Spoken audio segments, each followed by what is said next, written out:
Officer, আমার মেয়ে খুন হয়েছে, আর আমার মেয়ের খুনিদের শাস্তি দেওয়ার জন্য আমি অনেক কিছু করতে পারি। এত ঝাঁজ নেওয়া যাবে না প্রজো।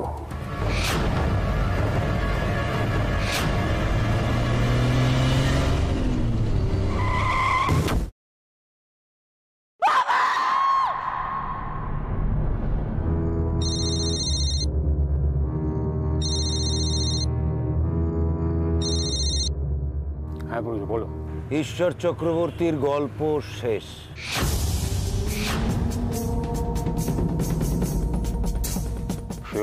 এসব কাজে আমার কখনো ভুল হয় না। তুমি তো বুঝিয়ে সুঝিয়ে একটু ভয় দেখিয়ে কাজ হাসিল করতে বলেছিলে বলেই তো এই কাজটা একটু ঘেটে গেছিল। খুব সাবধান প্রজো, এইসব হারাপাতে মানুষগুলো জান কিন্তু খুব শক্ত হয়, শেষে দেখবে হইয়াও হইল না শেষ। কোনো চান্স নেই। লরির চাকার নিচে পড়ে পুরোটা থেতলে গেছে। ওর গরমের তাও একটু পোস্টমর্টম করে জোড়া লাগানো গেছে, কিন্তু ওর তো আর কিছুই নেই। যাক, শুনেও শান্তি। দেখলে চোখ আরো জুড়োতো। না না, তুমি তো জানো প্রজো আমি এসব দেখতে পারি না। তুমি দেখেছো, ব্যাস ফিনিশ। ঠিক আছে, বাকি কথা পরে হবে। হ্যাঁ, রাখো।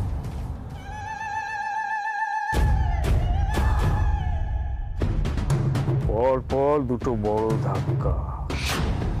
কি অবস্থা দেবী দুর্গার কে জানে।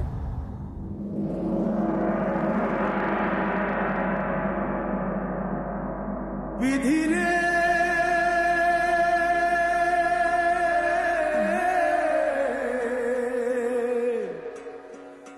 বিধিরে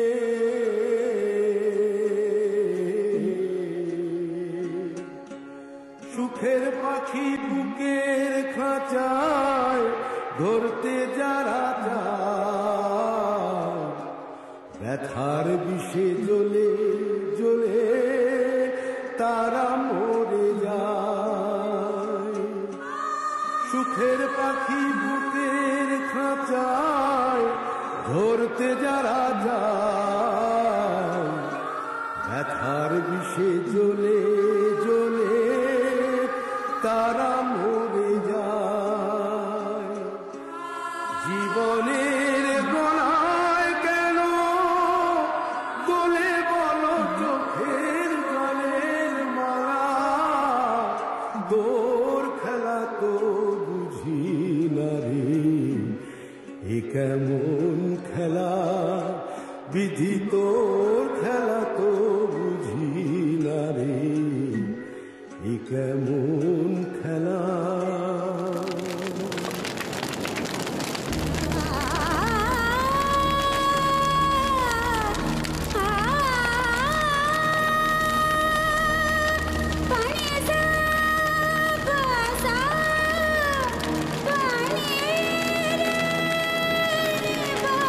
দুর্গা,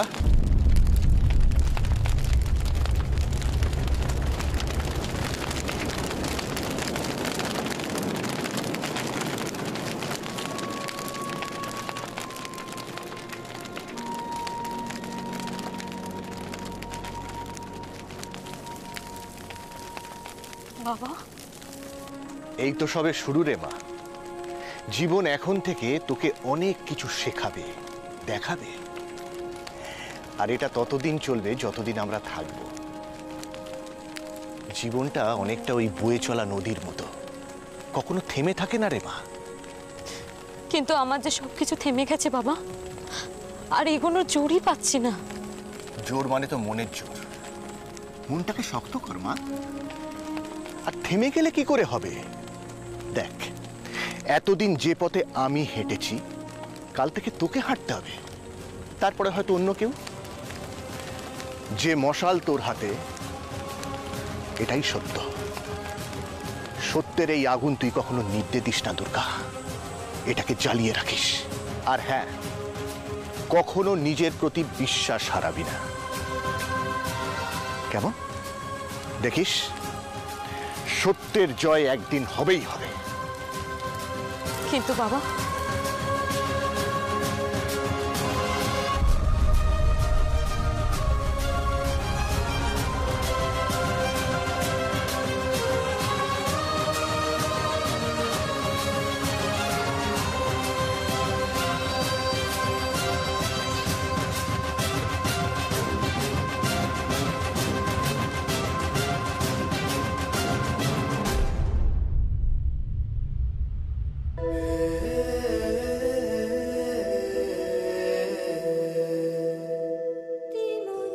মা গো, এই অস্থিটা গঙ্গার পবিত্র জলে ভাসিয়ে দাও, তোমার বাবার আত্মার শান্তি হবে।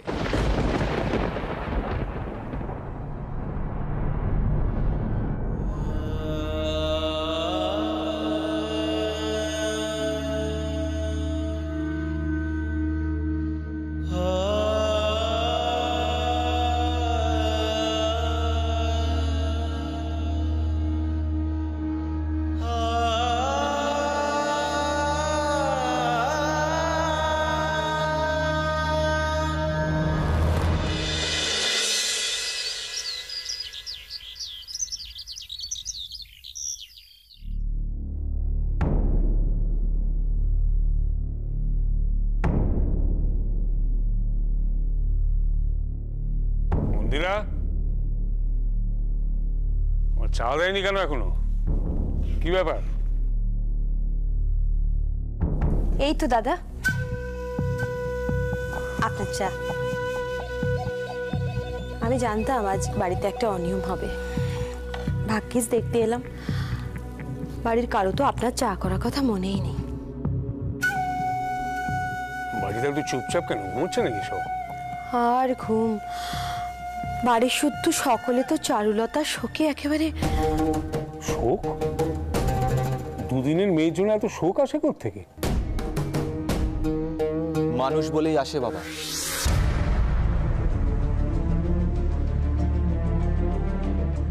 এখনো কিছু মনুষ্যত্ব আছে এই বাড়ির মানুষদের, তাই আসে। কি বলছো কি এসব?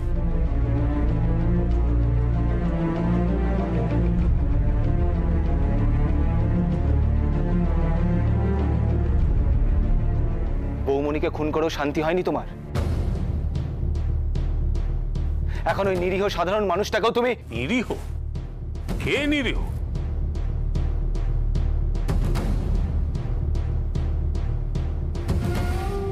ঈশ্বর চক্রবর্তী কি দোষ করেছিল বাবা? হ্যাঁ, বৌমণির ওপর রাগটা আমি বুঝতে পারছি, কারণ বৌমণি তোমার এগেনস্টে গিয়েছিল, কিন্তু ওই লোকটা কি করেছিল বাবা? তুমি কি আমার কাছে কৈফিয়ত চাইছো? হ্যাঁ, চাইছি, কারণ উত্তরটা যদি আমি ঠিকঠাক না পাই তাহলে এবার আমার যা স্টেপ নেওয়ার সেটা আমি নেব। কাকে কি বলছিস শনি? এটা বাইরের অজানা অচেনা লোকের জন্য তুই তোর বাবাকে এভাবে... লোকটা শুধুমাত্র সন্দেহের বশে থানায় গেছিল আমার বিরুদ্ধে রিপোর্ট করতে, আমাকে জেল খাটাতে চেয়েছিল। এটাই কি যথেষ্ট অপরাধ নয়? বাবা, তুমি ওদের সাথে যা যা করেছো তারপরে ওনার এই স্টেপটা নেওয়াটা কি খুবই অস্বাভাবিক কিছু? সবাই তোমার জুলুম মুখ বুজে সহ্য করে নেবে কেন বলো তো বাবা? এখনো কিছু মানুষের মেরুদণ্ড আছে বাবা, তাই... ব্যাস, আর একটা কথাও না। না হলে কি করবে? আমাকেও খুন করবে নাকি? অনি ঘরে যা, এমনিতেই অনেক ঝামেলা চলছে, তার উপর তুই নতুন করে আর কিছু... আমার কিছু করার ক্ষমতা নেই, আর যদি থাকতো তাহলে আমি এখানে মুখ বুজে চুপ করে বসে থাকতাম না। তবে বাবা, এভাবে তুমি কতজনের মুখ বন্ধ করবে? কতজনকে মারবে তুমি? একদিন আসবে যেদিন তোমার পাশে কেউ থাকবে না, আর উল্টো দিকে দাঁড়িয়ে থাকবে দুর্গা। দুর্গা? দুর্গাকে বুঝি খুব মনে ধরেছে? শুনুন, যে আমার উল্টো দিকে দাঁড়াবে তাকে কুচলে দিয়ে আমি আমার রাস্তা সাফ করব। চারুলতা ঈশ্বর চক্রবর্তী যা হাল হয়েছে, দুর্গারও তাই হবে। আর ওর পাশে যদি দাঁড়াই আমি,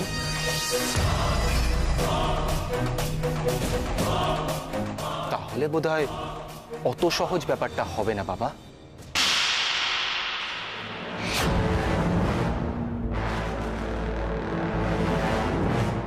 চটটা মারলাম তোমাকে বাস্তবে ফেরাবার জন্য।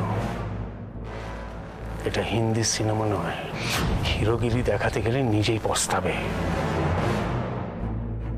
তোমার দাদার মতোই শাস্তি পেতে হবে তোমাকে। আমি যদি ভুল না হই বাবা, তোমার সময় শেষ হয়ে গেছে। ওই দুর্গার হাতেই শেষ হবে তুমি আর তোমার এই পাপের রাজ্য। তৈরি থেকো।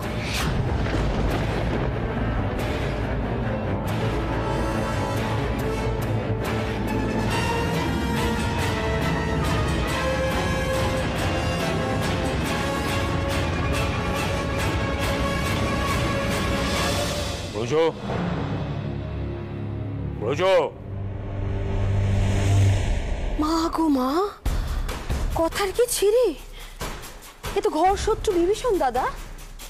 বলো, দুর্গা এখন কোথায়?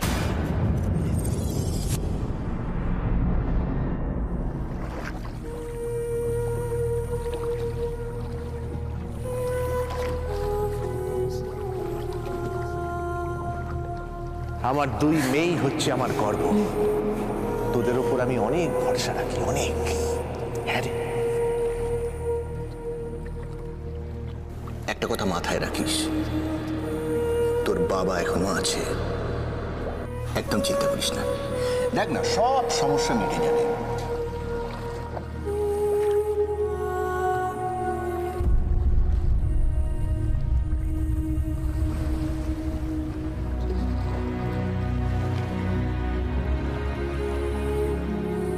বাবা,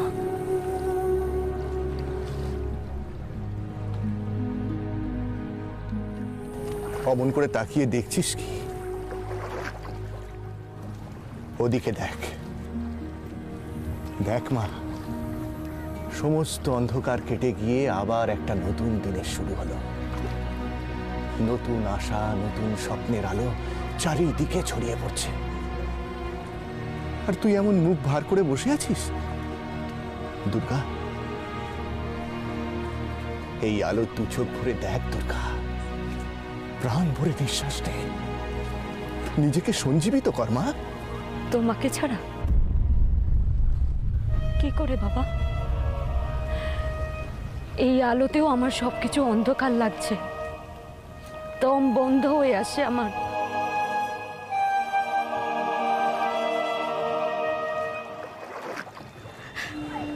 তুমি তো জানো বাবা, তোমাকে ছাড়া আমি ভালো করে চলতেও পারি না। তাহলে আমি একা একা কি করে? এই, তোর নাম আমি দুর্গা এমনি এমনি রেখেছিলাম রে মা। তুই জানিস না, তুই জানিস না মা, তুই কি করতে পারিস। এতদিন তুই ছিলি দুর্গা, এবার তোকে হতে হবে দুর্গতি নাশিনী। সমস্ত পাপের বিনাশ করতে হবে তোকে রে মা, তোকে। কিন্তু আমি কি করে পারবো বাবা? আমার দিদিও তো অনেক সাহসী ছিল, মনের জোর ছিল আমার থেকে অনেক বেশি। ও অভিরূপ মুখার্জির সাথে পেরে ওঠেনি। আমি তো এখনো না বাবা, আমি পারবো না বাবা। আমি খুব ভীতু বাবা, ঝোঁকের মাথায় কখন কি ঘটিয়ে ফেলেছি আমি জানি। তুই পারিস বলেই তো ঘটিয়েছিস রে মা। আর এবার তুই না বাবা, আমি পারবো না। আমি তোমাদের ছাড়া কি করে থাকবো বাবা? আমি পারবো না, আমি পারবো না বাবা।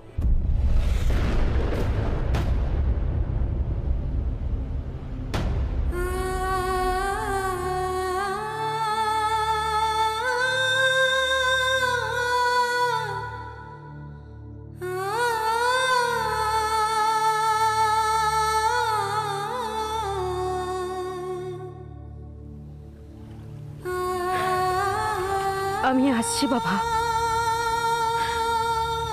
আমি আসছি তোমাদের কাছে।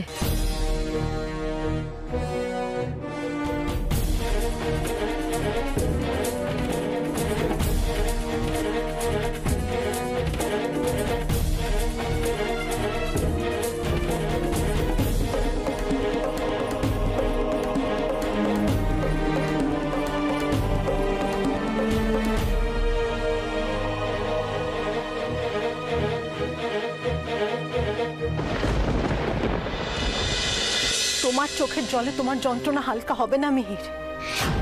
সারাটা জীবন তোমার মনে হবে তুমি ওদেরকে বাঁচাতে পারতে। আমি বাঁচাতেই চেয়েছিলাম মনি,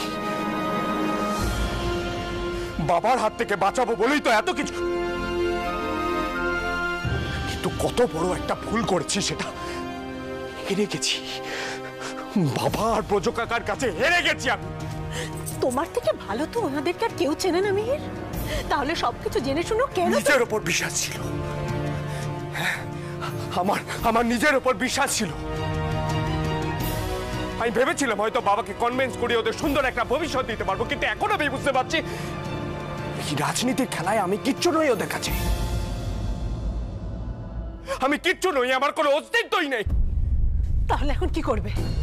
শুধু কাঁদবে আর বসে বসে অনুশোচনা করবে? তুমি যদি মনে করে থাকো তোমার ভুল হয়েছে, তাহলে এই চার দেওয়ালের মধ্যে বসে না থেকে বাইরে যাও, অন্যায়ের প্রতিবাদ করো, সত্যিটা সবার সামনে আনো মিহির, যাতে দোষীরা শাস্তি পায়। তুমি সেই খুনে তাই নিয়ে আমি কোথায় যাবো মনি? আমি টুকরো হয়ে গেছি। এই যন্ত্রণা আমাকে পুড়ে। যাও যাও, চলে যাও, যাও এখান থেকে যাও, প্লিজ আমাকে একা থাকতে দাও, যাও। এভাবে কতক্ষণ মিহির? জানি না,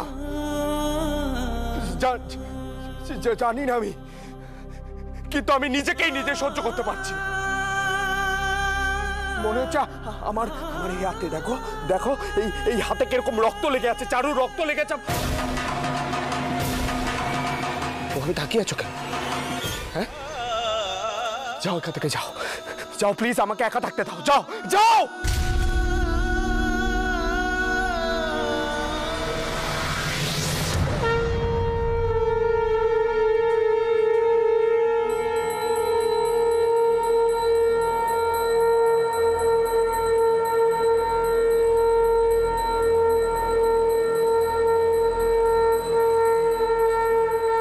আমার আর কিছু না থাক, এখনো অনেক পিছু টান আছে, কিন্তু আমার পক্ষে অসম্ভব একা কিছু করা। তুমি হয়তো বলবে আমি এত সহজে হাল ছেড়ে দিচ্ছি, কিন্তু আর কিচ্ছু করার নেই আমার বাবা। আমি হেরে গেছি বাবা, আর এই গ্লানি নিয়ে আমি রোজ রোজ করে করে মরতে পারবো না। আমি আসছি আমি তোমাদের কাছে।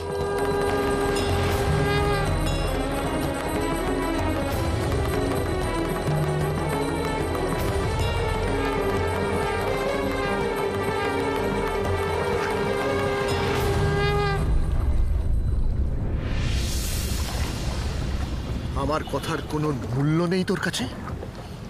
তোর যন্ত্রণাটা বড় হলো সবকিছুর থেকে। তুমি আমাকে ভালো করে জানো বাবা, আমি সবকিছু হারিয়ে এখন নিঃস্ব। আমি হেরে গেছি বাবা। আমি শুধু এটুকুই জানি যে আমার দুর্গা কোনোদিন হারতে পারে না। এটা তোমার মনে হয়? ভাবো এখনো? হ্যাঁ ভাবি, আজ আমি আর নেই, কিন্তু আমার ভাবনাগুলো তো তোর সাথে আছে, আছে না? বল, তুই পারিস না মা? পারিস না আমার সেই ভাবনাগুলোকে তুই বাঁচিয়ে রাখতে? শোন দুর্গা, লড়াইটা আসলে একটা অভিরূপ মুখার্জির সাথে নয়, লড়াইটা আসলে অগণিত মানুষের সাথে হওয়া অন্যায়ের বিরুদ্ধে। কারণ অভিরূপ মুখার্জির মতন মানুষ এই সমাজে হাজারটা আছে। হ্যাঁ রে মা, সংখ্যায় হয়তো তারা সাধারণ মানুষের চাইতে কম, কিন্তু তারাই ক্ষমতার জোরে সত্যের গলা টিপে হত্যা করে নিজেদের পাপের সাম্রাজ্য চালাচ্ছে। আমাদের এই মৃত্যুটার একটা মানে থাকবে যদি তুই এই লড়াইটা চালিয়ে যাস। তাহলে দেখিস তুই আমাদের কাছে আসার থেকে অনেক বেশি শান্তি তুই পাবি আমাদের সাথে হওয়া অন্যায়ের প্রতিবাদ করে। তুমি আমাকে জানো বাবা, তুমি এটা বিশ্বাস করো যে আমি চাইলে অনেক কিছু করতে পারি, কিন্তু আমি তো জানি আমি নিচে কি, আমার কতটা ক্ষমতা। বাবা, আমি খুব সাধারণ একটা মেয়ে, আমি কি করে পারবো ওই লোকগুলোর সাথে? দুর্গা, তুই শুধু এখন আমার মেয়ে নস, এই দেশের মেয়ে। অসংখ্য দুর্গাদের মধ্যে তুই একজন। তোর সাথে যা হয়েছে তোর মতো অন্য কারোর সাথে হয়তো এর থেকেও খারাপ হয়েছে। সেই সব কিছুর তুই প্রতিবাদ করবি না মা? হ্যাঁ, করবি না প্রতিবাদ? মুখ বুঝে সবকিছু সহ্য করবি।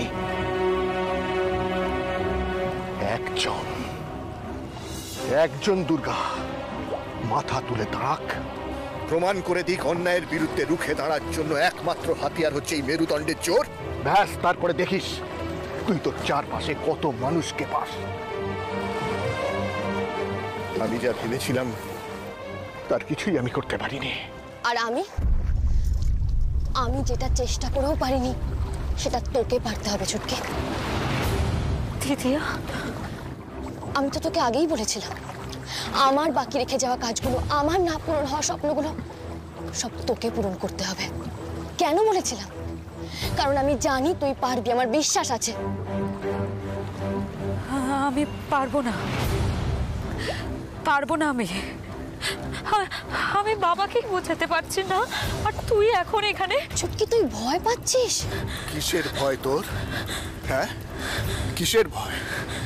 শোন দুর্গা, স্বর্গকে অসুরদের হাত থেকে বাঁচানোর জন্য দেবতারা সর্বশক্তি দিয়ে তৈরি করেছিলেন দুর্গা দুর্গতি নাশিনীকে। মারে, তোকে বললাম না, এবার সেই সময় এসে গেছে। তোকে এবার দুর্গতি নাশিনী হতে হবে।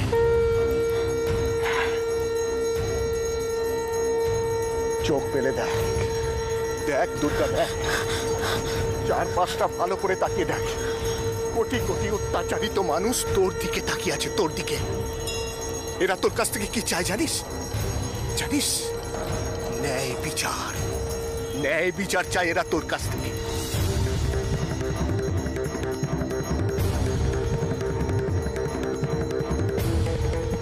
বারে, তুই একা নোস। এই সমস্ত মানুষগুলো এদের সব শক্তি তোকে দিয়েছে, তোকে। পারবি না রে মা? হ্যাঁ, পারবি না? এদের মুখে একটু হাসি ফোটাতে পারবি না মা? বল না।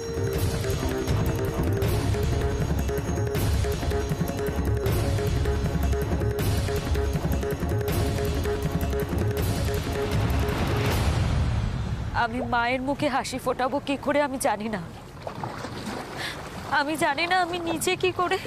তুই জানিস ছুটকি, তোর শুধু নিজেকে চেনার অপেক্ষা। আমাদের বিশ্বাস তুই পারবি, তুই পারবি দুর্গা। তুই জিতবি লড়াই। হ্যাঁ রে দুর্গা, তোকে জিততেই হবে। আমাদের সবার জন্য তোকে জিততে হবে রে মা। বল না, বল না মা, তুই পারবি না? পারবি না জিততে?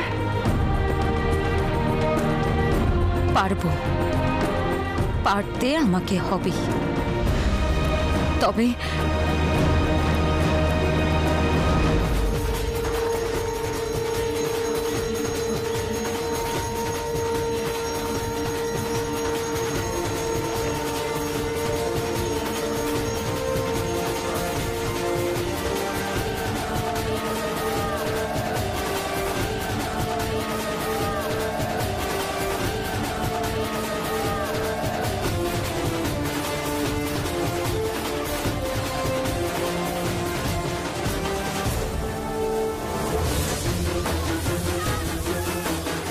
দুর্গা এখানেই শেষ। আজ এই জলে ডুবে চিরকালের মতো মিলিয়ে যাবে এই সাধারণ মেয়ে দুর্গা।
এটা কি করলো দুর্গা?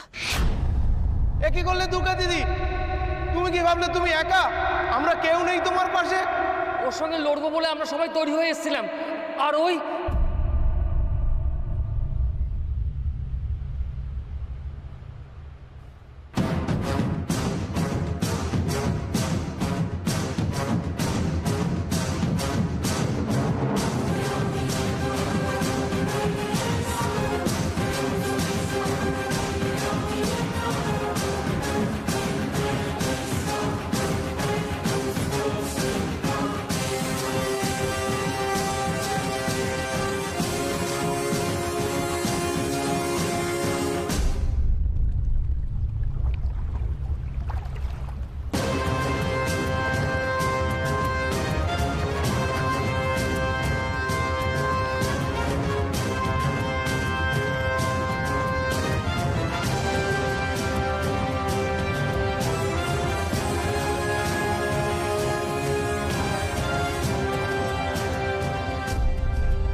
সত্যের আগুনে, ধর্মের আগুনে অভিরূপের মতন মানুষের পাপের সাম্রাজ্য তুই জ্বালিয়ে পুড়িয়ে ছারকার করে দে। আজ থেকে তুই দুর্গতি নাশেনি দুর্গা।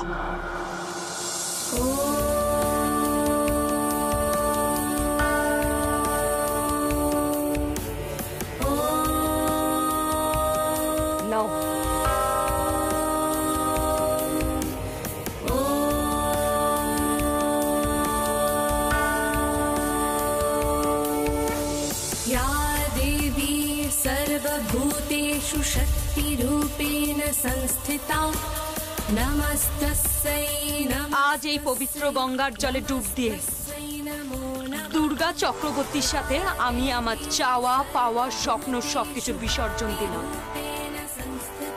এখানে উপস্থিত সবাই আর আমার বাবা আর দিদিয়াকে সাক্ষী রেখে প্রতিজ্ঞা করলাম, আজ থেকে আমার জীবনে শুধুমাত্র একটাই লক্ষ্য, পাপের বিনাশ।